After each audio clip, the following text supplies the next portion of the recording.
اس آیت میں صحابہ رضی اللہ کے جو اوصاف گنائے گئے ہیں اور مثال کے ذریعے جس طرح ان کی تشریح خود رب ذوالجلال نے کی ہے، اس کی مزید وضاحت کی ضرورت محسوس نہیں ہوتی۔ سورۃ آل عمران میں بھی ان کی جانفشانیوں کا اعتراف خود رب تعالیٰ نے فرمایا ہے۔ جن لوگوں نے باوجود زخم خوردگی کے اللہ اور رسول کے حکم پر لبیک کہا،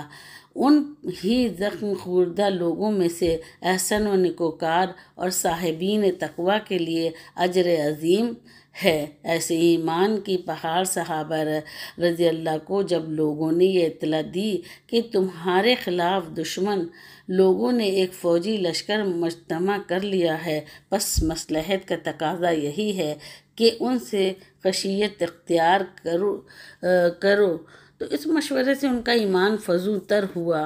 اور جواباً انہوں نے اعلان کر دیا کہ ہمارے لیے اللہ کی ذات کافی ہے اور کیا ہی اچھا کارساز ہے وہ۔ سورۃ فتح میں اللہ نے حضور صلی اللہ علیہ وسلم کے نطق مبارک سے یہ خوش خبری دی کہ صحابہ سے وہ راضی ہو گیا ہے۔ انڈیڈ اللہ راضی ہوا مومین سے جب وہ آپ سے ایک شجر کے نیچے بیعت کر رہے تھے۔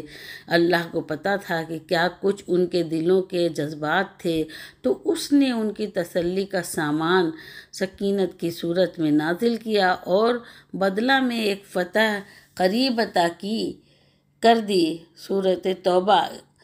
سورۃ توبہ میں بھی ان کی حضور سے وفاداریوں کا اعتراف موجود ہے۔ انڈیڈ اللہ نے نبی پر، انصار پر اور مہاجرین پر توجہ فرمائی ہے، وہ جنہوں نے ساعت اسرت میں بھی نبی صلی اللہ علیہ وسلم کی اتباع کی، اس بحران کے بعد کہ ان کے ایک فریق، ایک گروپ کے قلوب پھر جانے کے قریب تھے، پھر ایسے میں اللہ ان کی جانب متوجہ ہوا، بے شک وہ رؤوف و رحیم ہیں۔ سن نبوی میں پیش آنے والا حضرت عمر رضی اللہ کے قبول اسلام کا واقعہ بھی سراسر قرآنی اعجاز تاثیر کا پس منظر رکھتا ہے۔ انہوں نے پہلے تو خانہ کعبہ میں نبی صلی اللہ علیہ وسلم سے سورۃ الحق کی تلاوت سنی، جس کی آیتیں تھیں: بے شک یہ قرآن ضرور ایک فرشتہ کریم کے ذریعے لایا ہوا قول وحی ہے، نیز یہ کہ یہ کسی شاعر کے منہ سے نکلا ہوا کوئی شاعرانہ قول بھی نہیں، پھر تم میں سے بہت قلیل لوگ مانیں گے، اور یہ کوئی قول کاہن بھی نہیں، لیکن تم میں بہت کم لوگ نصیحت قبول کرتے ہو۔ حقیقت یہ ہے کہ یہ قرآن تو رب العالمین کی تنزیل ہے، اور اگر ہمارے نام پر نبی صلی اللہ علیہ وسلم بعض دیگر اقوال کی آمیزش کے ساتھ کچھ بنا لاتے اور کہتے ہیں کہ یہ قرآن ہے، تو ہم یقیناً ان کا دایاں ہاتھ پکڑ لیتے ہیں، پھر ضرور ہم ان کی رگِ گردن قطع کر دیتے ہیں، اور تم میں سے کوئی بھی انہیں بچا نہیں پاتا، اور بے شک اس میں اللہ سے ڈرنے والوں کے لیے نصیحت موجود ہے، اور بے شک ہمیں اچھی طرح پتہ ہے کہ تم جھٹلانے والے ہو، اور بے شک یہ کافروں کے لیے ضرور حسرت کا معاملہ ہے، اور یہ قرآن ضرور حق الیقین کا درجہ رکھتا ہے۔ بس تم اپنی کم مائیگی کو تسلیم کرتے ہوئے اپنے رب عظیم کے نام کی تسبیح بیان کرنے میں مصروف ہو جاؤ۔ پھر حضرت عمر رضی اللہ نے اپنی بہن اور بہنوئی حضرت خباب بن ارت رضی اللہ عنہ کی خبر لینے کی غرض سے ان کے گھر کا رخ کیا، اور وہاں کافی مکالمات کے بعد ان سے سورہ طٰہٰ لی اور خود مطالعہ فرمایا۔ محض یہ دو واقعات ایک حق پرست کی زندگی میں وقتی طور پر نہیں تاحیات انقلاب برپا کرنے کے لیے کافی ثابت ہوئے۔ سوال یہ ہے کہ کیا قرآن کی وہ تاثیر اب ختم ہو گئی جس نے حضرت عمر رضی اللہ جیسی شخصیت کو ہلا کے رکھ دیا تھا؟ درحال یہ کہ قبولیت دین حق ان کا آخری آپشن بن گیا تھا ہمارا ایمان تو یہ ہے کہ آج بھی ضمیروں کو جھنجھوڑنے کی یہ تاثیر صرف قرآن شریف میں ہی باقی ہے۔ الغرض قرآن ہی ایک ایسی طاقت ہے جس کی اولین پیشکش پر ہی ایک انسان اپنے تمام تر مشرکانہ عقائد سے کنارہ کش ہو سکتا ہے اور اسے توہمات کی دنیا سے یکسر آزادی نصیب ہو سکتی ہے اور وہ دائرۂ ایمان میں چھلانگ لگا سکتا ہے، جس کا تذکرہ اللہ نے اپنی آخری کتاب کی سورہ بینہ کہ اس آیت میں کیا ہے۔ اہل کتاب کے نافرمان اور مشرکین اپنی نافرمانی اور اپنے شرک سے اس وقت تک باز نہیں آنے والے جب تک کہ ان کے سامنے اللہ کی واضح آیتیں نہ آ جائیں۔ ایک رسول پیغام رساں جو ان پر پاکیزہ صحیفے کی تلاوت کرے جس میں پچھلی تمام کتابوں کا نچوڑ موجود ہے۔ صحابہ رضی اللہ کے ایمان اور جانثاری کا راز صرف اور صرف یہی تھا کہ وہ قرآن شریف کے احکامات کو خالص طور پر اپنی ذات پر لاگو کرنے کا جذبہ بے پناہ رکھتے تھے۔ جب وہ نطق رسول صلی اللہ علیہ وسلم سے صدائے وحی سنتے تو سر تاپا گوش پر بر آواز ہو جاتے، پھر اسے اپنی زندگی میں نافذ کرنے میں ایک لمحہ بھی ضائع نہیں فرماتے۔ ان کا یہ جذبہ فداکاری انہیں مضطرب کر دیتا تھا کہ اللہ کے کلام کو قرآن سے بے خبر بندوں تک کس قدر جلد اور کیسے پہنچا دیا جائے۔ صحابہ رضی اللہ کے فریضہ بلاغ کو نبھانے کی داستان بھی بڑی ایمان افروز داستان ہے۔ جب صحابہ نے خطبہ عرفات میں پیغام حدیث بلغوا انی ولول آیت پہنچا دو میری طرف سے، اگر ایک ہی آیت کیوں نہ سنی ہو کو سنا تو انہیں ایک لمحہ بھی خاموش بیٹھنا گوارا نہیں ہوا۔ جس وقت پیغام حکم بلاغ نطق رسول سے نشر ہو رہا تھا تو اسے سننے والے صحابہ کی تعداد 150 یا 1000 2000 کی تعداد نہیں تھی، بلکہ بلا مبالغہ ان کی تعداد 1 لاکھ سے تجاوز کر چکی تھی۔ اللہ کے کلام کو ساری دنیا کے انسانوں تک پہنچانے کی یا بلاغ کی حکم رسول کی پابجائی کی اپنی اس ذمہ داری سے سبکدوش ہونے کے لیے نہ جانے دنیا کے کن کن خطوں میں صحابہ رضی اللہ کی ہزاروں کی تعداد سارے عالم کے مختلف مقامات کی جانب نکل گئی اور پھر پیچھے مڑ کر کبھی نہ دیکھا۔ 20 سال کے اندر اندر ہی صحابہ رضی اللہ قرآن کو لے کر عظیم فراعنہ کے عظیم مصر تک پہنچے، پورے بر اعظم افریقہ، بر اعظم ایشیا کوچ کے اور ماورال ہند تک گئے، عظیم فارس کی سمت کوچ کیا، سندھ سے ہوتے ہوئے چین پہنچے، ترکمانستان کا بڑا علاقہ کور کیا، یورپ کے مختلف خطوں کے دور دراز مقامات اور یورپی سواحل تک بھی ان کی رسائی ہوئی۔ ادھر ہندوستان کے جنوب میں کیرالہ کے علاقے میں ان کی آمد سے فیضیاب ہوئے، مغربی شری لنکا، مالدیپ جیسے چھوٹے بڑے جزائر تک قرآن شریف پہنچا دیا۔ کسی کو رپورٹ دینے کے لیے وہ واپس نہیں لوٹے، نہ اس کی ضرورت ہی محسوس کی، نہ کسی نے اس کا تقاضا ہی کیا، بلکہ جہاں جہاں گئے وہیں کے ہو رہے اور اللہ کی خوشنودی پر اپنی نگاہیں مرکوز رکھی۔ المختصر اس زمانے میں آباد دنیا کے بلا مبالغہ اسی 80% علاقوں تک صحابہ رضی اللہ اپنے فرض منصبے کی ادائیگی کے لیے پہنچے۔ تاریخ دانوں کی یہ بڑی بدبختی تھی کہ انہوں نے ان غریب الوطن صحابہ رضی اللہ اور ان کی دعوتی مساعی کے سلسلے میں ناقابل موافق غفلت کا مظاہرہ کیا اور ان مبلغ صحابہ رضی اللہ کی دعوتی سرگرمیوں کا کوئی ریکارڈ محفوظ نہیں کیا۔ خونریز جنگوں اور زمین کے خطوں میں دنیاوی جاہ و حشمت کی لڑائیوں اور ملک گیری کی لالچی اقوام کی برپا کردہ خونی محاذ آرائیوں کی باریک سے باریک تفصیل تو ضرور ریکارڈ کی، لیکن قرآن کریم کے پیغام میں امن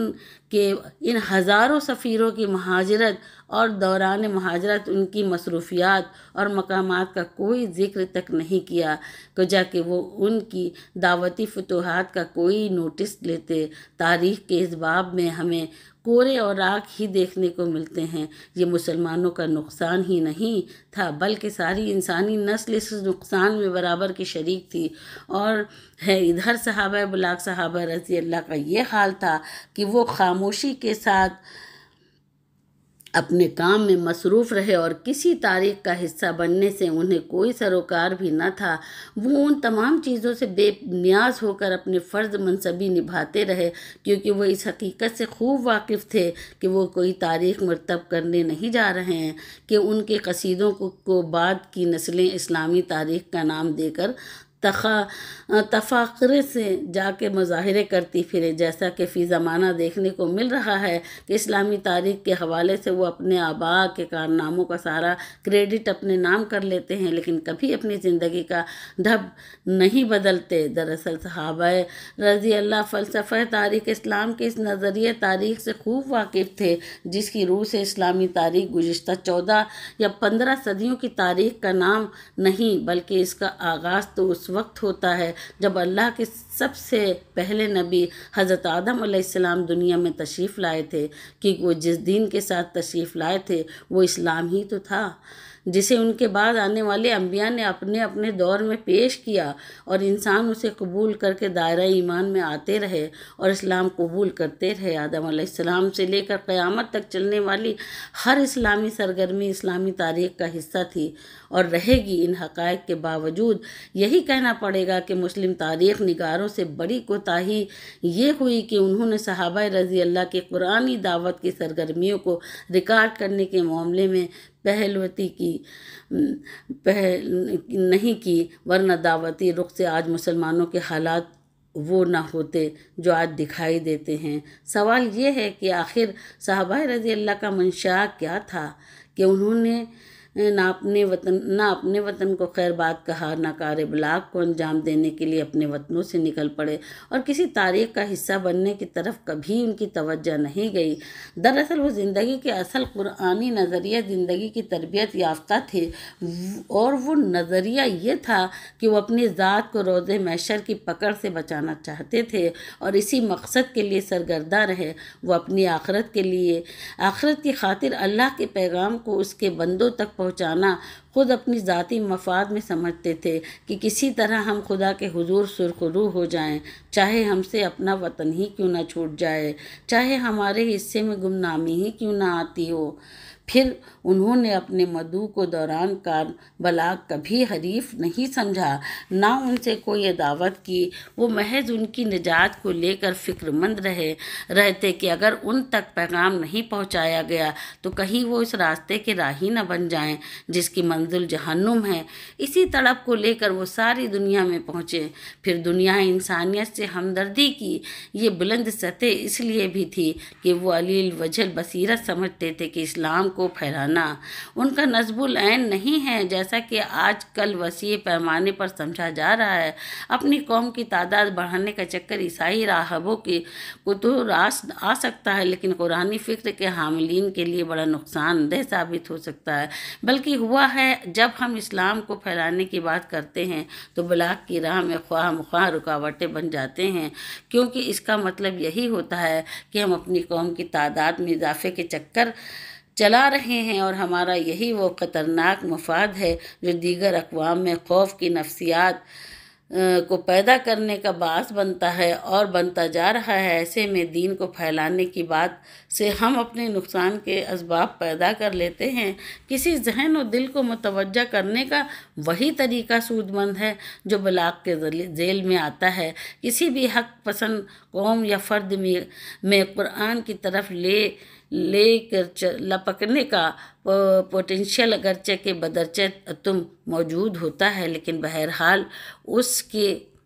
اس کی مذہبی جذباتی اور تہذیبی وابستگیوں کی نزاکتیں اسے کسی اور مذہب کی طرف راغب ہونے سے مسلسل روکتی رہتی ہیں، جیسا کہ حضرت عمر رضی اللہ اور مکہ کی کئی اہم شخصیات انہی نزاکتوں کے پیش نظر رکے رہے تھے، اور آج بھی ہمارے کئی کٹر قسم کے غیر مسلم حضرات قوِ حق پرستی کے باوجود محض اس لیے رکے ہوئے ہیں کہ وہ اپنی مذہبی وابستگی کو چھوڑنا نہیں چاہتے، اور ہمارا جرم یہ ہے کہ ہم میں کوئی صاحب بلاغ ان تک پہنچنے والا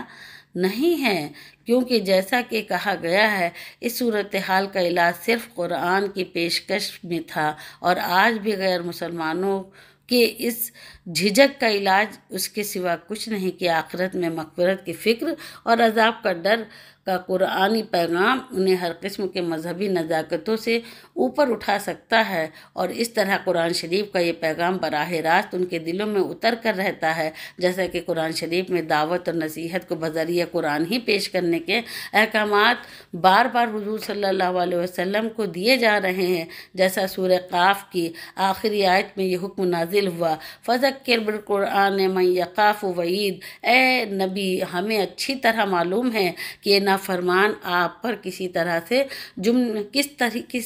جملے کشی کر رہے ہیں، لیکن آپ کو ان پر زور زبردستی نہیں کرنا ہے، آپ تو صرف اس قرآن سے نصیحت کیے جانا ہے، اور اس حق پرست کو جو میری وعید سے ڈرتا ہو۔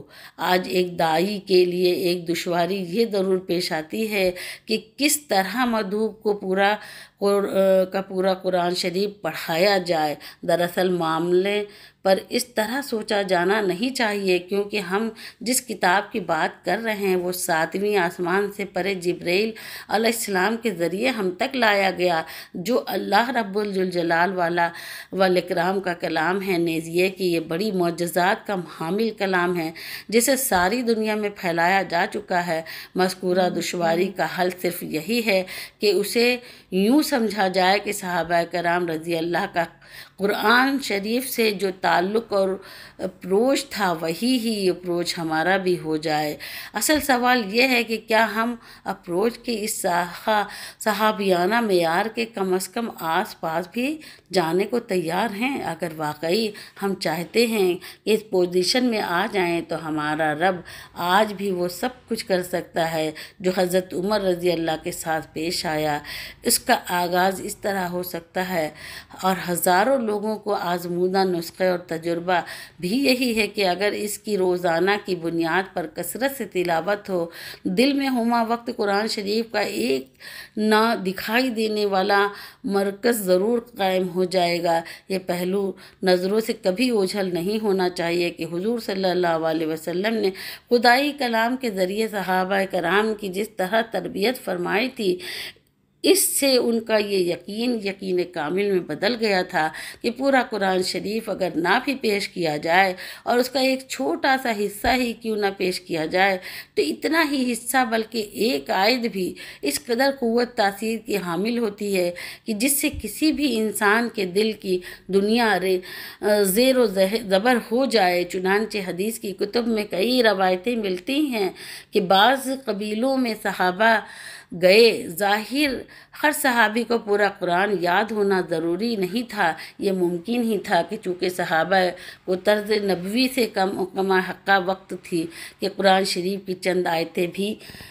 نور وردانہ کے کان میں اترتی گئیں تو انشاءاللہ تعالی اثر کرتی رہیں گی۔ یہ المیہ یہ ہے کہ ہم جیسی ناشکری قوم کے پاس پورا قرآن شریف موجود ہے کہ باوجود ہم کبھی اس کے بلاغ کی ضرورت محسوس ہی نہیں کرتے ہیں، کیونکہ ہمارے اطراف ایسے شریفوں کی کم نہیں ہے جو اس ضرورت کو محسوس کرنے دیں۔ ہم کروڑوں کی تعداد میں ہیں، ہمارے خود ساختہ داعیوں کی تعداد بھی لاکھوں میں ہے۔ دعوت کی نام پر قدم قدم پر سرگرمیاں ہیں، اور اگر کچھ نہیں ہے تو بس یہ کہ کوئی دائرہ اسلام میں داخل ہونے کو تیار نہیں ہے۔ اسی لیے دنیا کے 500 کروڑ غیر مسلم اقوام میں ایک دو ادھر ادھر کے قبول اسلام کی خبر ہمارے تک عجوبہ بن جاتی ہیں، اور اس کے مبالغہ آرا چرچا اخباروں کی سرخیاں بن کر ہمارے ذوق و دعوت کی تحسین کا چھوٹا سا فراہم کرتے ہیں۔ دوسرا پارٹ جو ہے انشاءاللہ بعد میں آپ تک پہنچانے کی کوشش کروں گی، کیونکہ ویڈیو بہت زیادہ لمبی ہو رہی ہے، اس لیے میں اختتام کرتی ہوں۔